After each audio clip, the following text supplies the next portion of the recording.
చక్రవర్తులు తెలుగు జాతి మనుగడకు శ్రీకారం చుట్టారు. శ్రీకృష్ణ దేవరాయలు దేశ భాషలందు తెలుగు లెస్స అని చాటాడు. నికాలో డకాంటే అనే విదేశీయుడు ఇటాలియన్ ఆఫ్ ద ఈస్ట్ అని దేశ భాషలందే కాదు విదేశీ భాషలందు సైతం మీ తెలుగు లెస్సేనని ప్రపంచానికి చాటాడు.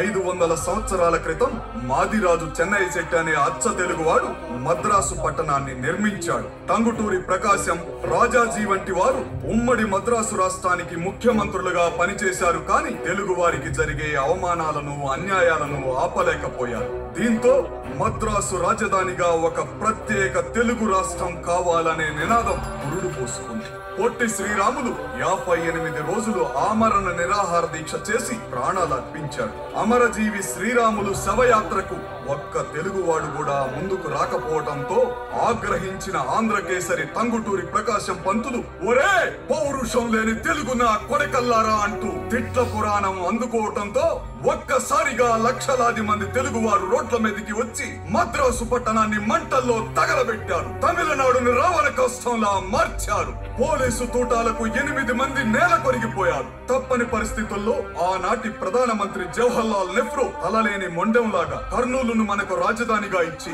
మనం నిర్మించుకున్న మద్రాసు పట్టణాన్ని తమిళులకు బహుమతిగా ఇచ్చారు. తర్వాత వచ్చిన ఇందిరాగాంధీ ప్రభుత్వం తమిళనాడులోనే స్టీల్ ప్లాంట్ నిర్మించాలని ప్రయత్నిస్తే దాన్ని వివక్షతగా భావించిన తెలుగు జాతి ఏకమై విశాఖ ఉక్కు ఆంధ్రుల హక్కనే నినాదంతో పోరాడారు. 32 మంది ప్రాణాలు అర్పించారు. దాంతో ఆనాటి ప్రధానమంత్రి శ్రీమతి ఇందిరాగాంధీ తప్పని పరిస్థితుల్లో విశాఖలోనే స్టీల్ ప్లాంట్ నిర్మిస్తామని శ్రీకారం చుట్టి నిర్మించారు. సరిగ్గా అర్ధ శతాబ్దం తర్వాత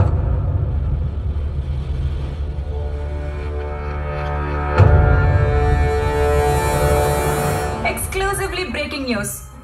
Central government is planning to privatization of Vizag Steel Plant of Andhra Pradesh. Visakha ఉక్కు ప్రైవేటీకరణకు వ్యతిరేకంగా కార్మిక సంఘాలు మెరుపు సమ్మెకు పిలుపునిచ్చాయి. దీంతో విశాఖ నగరం అంతా ఉద్రిక్త వాతావరణం నెలకొన్నట్టు మా ప్రతినిధి తెలిపారు. విశాఖ స్టీల్ ప్లాంట్ ప్రైవేటీకరణ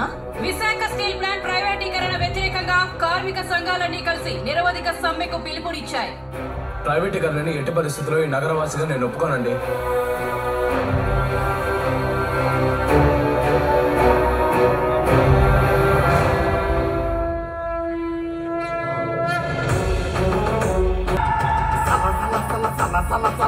రక్తం మరుగుతుంది, భగ భగ భగ భగ భగ భగ మా గుండె మండుతుంది.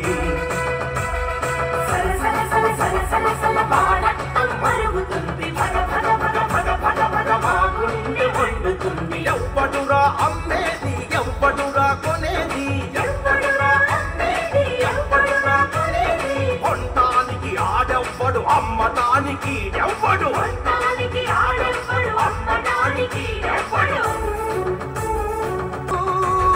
మా విశాఖ ఉక్కు ఇది మా బతుకుల దిక్కు,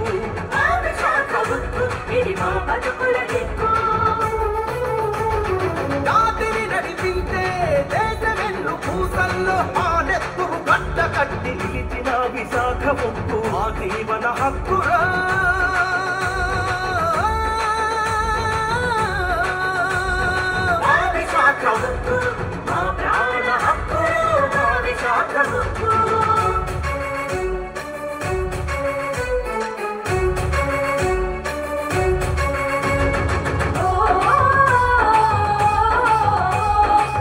కంటే చేపలు పట్టే ఊరు, భీముని పట్నం కంటే చాలా చిన్న పల్లెటూరు. విశాఖ పోర్ట్ వచ్చినాక పెద్ద పట్నమైంది, స్టీలు ప్లాంట్ షిప్ యార్డుతో మహాపట్నమైంది. హిందుస్థాన్ పెట్రోలియం DCIలు, విశాఖ ఉక్కు BHEL NTPC, ఇలా ఇలా ఇంతకంత ఎంతెంతో ఎదిగింది. SC బిడ్డలకు ఉద్యోగాలు వచ్చినాయి, లక్షలాది ఉత్తరాంధ్రులు ఉద్యోగులు అయ్యారు. ఎవ్వడురా అమ్మేది, ఎవ్వడురా కొనేది, అమ్మటానికి ఆడెవ్వడు, కొనటానికి ఈడెవ్వడు. యుద్ధ నౌక విప్లవ కవి గద్దరన్న ఆఖరి చిత్రంగా ఉద్యమకారుల త్యాగాలను ప్రజలకు తెలియజేస్తూ 32 మంది ప్రాణ త్యాగాలతోటి నిర్మితమైన సినిమా ఈ ఉక్కు సత్యాగ్రహం. కళ కోసం కాదు, నిద్రపోయేవాడు కనేది కళ, నిద్రపోయేవాడిని లేపేది కళ అనే సూత్రంతో, అనే నినాదంతో ఈరోజు 32 మంది ప్రాణ త్యాగాల్ని ప్రపంచానికి తెలియజేస్తూ 37 రోజుల క్రితం ఈ సినిమా విడుదలైంది. 150 థియేటర్లో రిలీజ్ అయి ఇప్పటికీ అనేక చోట్ల విజయవంతంగా ప్రదర్శించబడుతుంది. దానికి కారణం విశాఖ ఉక్కు తెలుగువారి హక్కు అనే నినాదం, తెలుగు ప్రజల సెంటిమెంట్. దీంట్లో ప్రధాన పాత్ర పోషించినటువంటి సీనియర్ నటుడు, Visakha GVMC brand ambassador, NTR గారి నటన వారసత్వాన్ని పులకించుకున్నటువంటి మా అన్న ప్రసన్న కుమార్ గారు, మరియు నంది అవార్డు గ్రహీత వినయ్ ప్రకాష్ గారు మా సోదరుడు, డిసిసి అధ్యక్షుడు మా కాంగ్రెస్ రథసారథి గారు కూడా ఈ చిత్ర నిర్మాణంలో ఎంతో సహకరించారు. మరియు సోదరి నా చెల్లెలు ధనుశ్రీ, ఈవిడ త్వరలో హీరోయిన్గా కూడా చేస్తుంది. వీళ్ళంతా కూడా విశాఖ నగర వాసులు. వీరందరి సహకారంతో ఈ చిత్రాన్ని నేను state bank employees, leaders, steel plant union leaders, భూ నిర్వాసితులు, మా నరసింహరావు అన్న, ఉమ్మడి అప్పారావు, వీళ్ళందరూ కూడా ఈ సినిమా కోసం, అన్న కార్పొరేటర్ వచ్చాడు, అన్న గంగాధర్ అన్న, రమణమూర్తి గారు, వీళ్ళంతా కూడా ఈ సినిమా సహకరించారు. ఈ సినిమా నిర్మించడం ఎంత కష్టం. మీరంతా రైటర్లు, మీకు సబ్జెక్ట్ తెలుసు, మీరే ఫస్ట్ అర్థం చేసుకున్నారు.